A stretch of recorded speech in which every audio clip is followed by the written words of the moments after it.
भारतीय मजदूर संघ की ओर से बल्लभपुर पेपर मिल के पर्सनल मैनेजर निर्मल कुमार गोराई को 11 सूत्री मांगों को लेकर ज्ञापन सौंपा गया।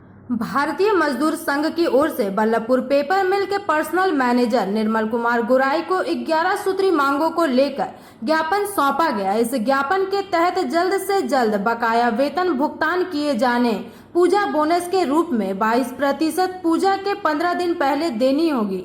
इसके अलावा खाली जगहों पर स्थायी श्रमिकों को नियुक्त करना होगा। बदली में व ठेका श्रमिकों को स्थायी पद पर नियुक्त करना होगा। न्यूनतम मासिक वेतन 18,000 रुपए करनी होगी। रिटायरमेंट के बाद श्रमिकों के पीएफ तथा ग्रेजुटी देने की व्यवस्था करानी होगी। इन सभी मांगों सहित अन्य मांगों को लेकर प्रबंधन को ज्ञापन सौंपा गया। इस मौके पर भारतीय मजदूर संघ के प्रदेश संपादक जयनाथ चौबे ने कहा कि बीएमएस कोई राजनीतिक दल नहीं है। श्रमिक हित के लिए बीएमएस का गठन किया गया है, जबकि दूसरे राजनीतिक दल के श्रम संगठन श्रमिकों के हित की बात करते हैं, उनसे वोट लेते हैं और जब सत्ता में जाते हैं तो मजदूर विरोधी ही कानून बताते हैं, इसका समर्थन करते हैं। इस मौके पर खान श्रमिक के सचिव विनोद सिंह, प्रदेश के कार्यकारी अध्यक्ष रवि शंकर, भारतीय मजदूर संघ के बल्लभपुर के सचिव अभिजीत भट्टाचार्य, विनोद बावरी, सुखेन पाल एवं संगठन के अन्य सदस्यगण मुख्य रूप से उपस्थित रहे। एक आर्थिक देश का जो अवस्था है उसको देख करके दिया जाता है। आप लोगों का वेतन चूंकि काफी दिनों से पेंडिंग है, मैनेजमेंट को तुरंत बुलाकर भारतीय मजदूर संघ के प्रतिनिधि को भी उसमें शामिल करके एक अच्छा वेतन चुक्ति होना चाहिए, ये आपका पहला डिमांड है। मैं मजदूरों के साथ खड़ा है, उसके हर जरूरतों को पूरा कर रहा है सेवा के माध्यम से। तो भारतीय मजदूर संघ का एक सोच है कि हम केवल आंदोलन ही नहीं, सेवा भी करेंगे लोगों को, उसके हर सुख दुख में वर्कर का शामिल होंगे। लड़ाई लड़ रहे हैं, बहुत से डिमांड को लेकर के आप लोग बहुत दिन से जद्दोजहद कर रहे हैं और मैनेजमेंट आप लोग का सुन नहीं रहा है। मैनेजमेंट को सुनाने के लिए आपको अपनी ताकत को बढ़ाना होगा, अपने एकजुटता को बढ़ाना होगा, अपने धैर्य को अपने साथ रखना होगा। कोई भी लड़ाई बिना धैर्य और बिना एकजुटता और समर्पण के आपका विजय नहीं मिलता है। हम दिलवाना है तो आपको अपने संगठन के साथ समर्पित होना पड़ेगा, उसके साथ संगठित होना पड़ेगा और उसको शक्ति देना पड़ेगा, उसका समर्पण और धैर्य से लड़ाई लड़ना पड़ेगा। में एक आदर्श की भावना आती थी, लेकिन राजनीतिक नेताओं ने राजनीति करते करते इस पेपर मिल की हालत इतनी खराब कर दी कि मजदूरों को उन्होंने छला। इसलिए हमने कहा कि भारतीय मजदूर संघ राजनीतिक दल पार्टी नहीं है। क्यों नहीं है, इसका कारण जान लीजिए कि राजनीतिक दल और पार्टी के लोग श्रम संगठन के नाम पर दुकानदारी करते हैं और अब तक मजदूरों का वोट बैंक के लिए इस्तेमाल करते थे। उनसे ट्रेड यूनियन के नाम पर पैसा वसूलना, आपके माध्यम से प्रबंधन को ब्लैकमेल करके पैसा वसूली करना, और जब वो आपसे पैसा भी वसूलते हैं और आप ही से वोट लेकर के सत्ता में जाते हैं और जब मजदूरों के हितों की बात आती है तो आपको चोट भी दे देते हैं। यह तीन काम राजनीतिक दल पार्टी के लोग करते हैं। इसलिए भारतीय मजदूर संघ की स्थापना 23 जुलाई 1955 को की गई कि भारतीय मजदूर संघ को चलाने वाला कोई बाहरी व्यक्ति नहीं, वहां का मजदूर होगा और मजदूर ही भारतीय मजदूर संघ को चलाएगा, जो स्वयं अपने भाग्य का विधाता होगा। ये बाहर के लोग मजदूरों के दर्द को क्या समझेंगे? वे हमारे मजदूरों की पीड़ा को क्या महसूस करेंगे? मजदूरों के दर्द को, मजदूरों की पीड़ा को, उनकी छटपटाहट को, उनकी वेदना को और उनकी अस्मिता के बारे में उनको कुछ पता नहीं है। किसी कवि ने कहा है कि जाके पांव न पड़े विवाही शोका जाने पीर पर आए। मजदूरों का दर्द अगर कोई समझेगा, यहाँ पर बैठे हुए विनोद सिंह जैसा कोई मजदूर ही समझेगा।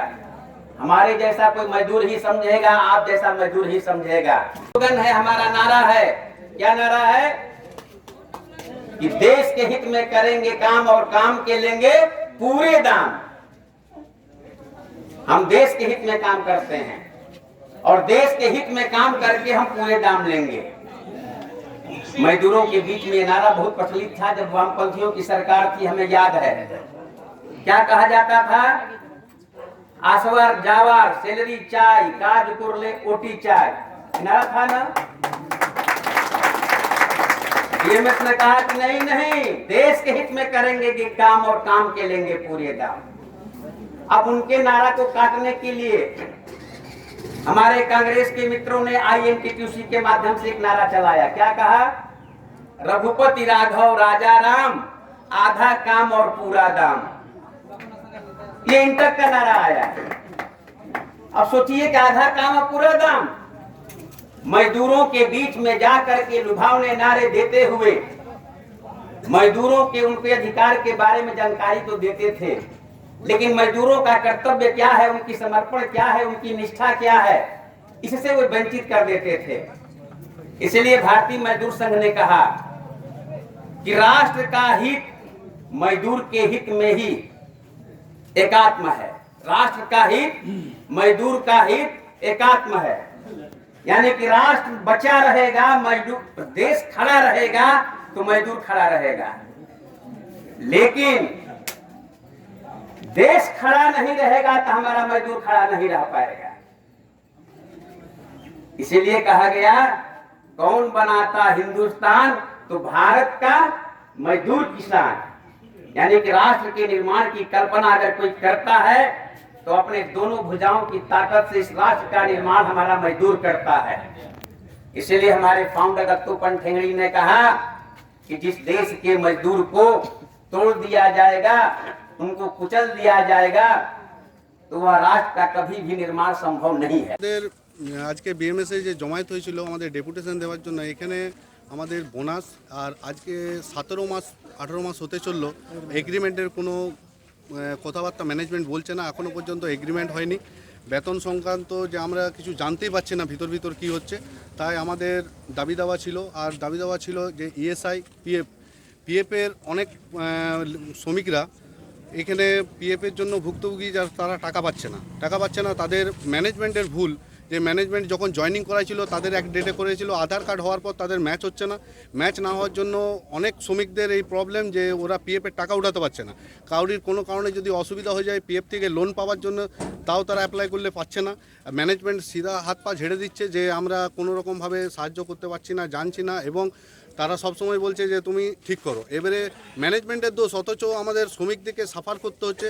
শ্রমিকদিকে পয়সা খরচা করে তার আধার কার্ড প্যান কার্ড আবার পুনরায় ঠিক থাকলে আবার ম্যানেজমেন্টের যেটা আছে ওই ভুলটাকে আবার ভুল ঠিক করাচ্ছে। সামনে পুজো, বোনাসের জন্য বলা হলো, বোনাসের জন্য আমরা 22% দাবি দিয়েছি। বোনাসের জন্য কথাবার্তা করলাম, ওরা বলছে যে আমরা শীঘ্রই নোটিশের মধ্যে জানাবো। আর আমাদের এখানে প্রবলেম আরেকটা, যেটা হচ্ছে ESI। এত বড় ফ্যাক্টরি ESI সুবিধা খুব মানে ন্যূনতম মানের। যে ম্যাডাম আছেন তিনি ঠিকমতো আমাদের সময় দিতে পারে না, 9টা থেকে 10টা থাকে। কোনো শ্রমিকের যদি 10টার পর কিছু হয়ে যায়, তার বাড়িতে যদি যাওয়া হয় সেখানে উনি থাকেন না, তাহলে আবার শ্রমিককে ঘুরে আসতে হয়, তাদেরকে পয়সা খরচা করে অন্য ডাক্তারকে দেখাতে হয় এবং ওষুধ কিনতে হয়। আমরা এই ESI এর ফ্যাসিলিটির জন্য খুব খারাপ পরিস্থিতি। বিগত 6 মাস ধরে ম্যাডাম বসছে না, আমাদের যে ESI এর পয়সা কাটায়, কিন্তু ESI এর কোনো ফ্যাসিলিটি আমরা পাচ্ছি না। আচ্ছা, শ্রমিকদের সেফটি এবং কারখানার ভেতরে ইনফ্রাস্ট্রাকচার, ওই বিষয়টা নিয়ে কি বলবেন? শ্রমিকদের সেফটি বলতে এখানে রাস্তাঘাটের প্রবলেম খুব, ঠিক আছে, ভিতরে রাস্তাঘাটের অবস্থা বেহাল হয়ে আছে, লাইট নেই। ফ্যাক্টরির বাইরেও আপনারা দেখতে পাচ্ছেন যে রাস্তা কিভাবে ভেঙে টেঙে গেছে, কিন্তু ম্যানেজমেন্ট কোনোভাবে ফ্যাক্টরির পক্ষ থেকে ঠিক হচ্ছে না। এইখানে পানীয় জলের খুব খারাপ অবস্থা। যে পানীয় জল আমরা খাই সেটা বোরিংয়ের জল, এবং সেই ট্যাঙ্কির ভিতর জল থাকে। শ্রমিকরা কী করে, নিজেদের বাড়ি থেকে জল নিয়ে আসে। এত বড় ফ্যাক্টরির মধ্যে জলের খুবই পরিস্থিতি খারাপ। আমাদের এখানে কিছুদিন এগোতে যিনি ছিলেন, এর আগের পার্সোনাল ম্যানেজার, তিনি অ্যাকোয়াগার্ড লাগিয়েছিলেন, কিন্তু কদিন পর খারাপ হয়ে যাওয়ার পর আর মোটামুটি আজ 2 বছর হয়ে গেল ঠিক রিপেয়ারিংও করায়নি আর জলের ব্যবস্থাও আর করায়নি। ম্যানেজমেন্ট কর্তৃপক্ষ কি বললেন আর ম্যানেজমেন্টকে দাবি দাবা আমরা দিলাম, ওরা বলছি দেখছি, কিন্তু দেখছি বলতে আমরা ওদেরকে বললাম যে ইমিডিয়েট যদি ব্যবস্থা না হয় তাহলে কিন্তু আমাদের বিএমএস এর পক্ষ থেকে আমরা আন্দোলনে যাব এবং ম্যানেজমেন্টকে কড়া প্রতিশ্রুতি দিচ্ছি যে ও যদি না ঠিক করে এগুলো, যে শ্রমিকদের এত দুরবস্থা হয়ে যাচ্ছে, যদি না ঠিক করে কিন্তু শ্রমিকরা আন্দোলনে যাবে এরপর। আপনার নাম ডেজিগনেশন? আমার অভিজিৎ ভট্টাচার্য, বিএমএস এর জেনারেল সেক্রেটারি। रानीगंज से सम्राट दास की रिपोर्ट, पीवी न्यूज।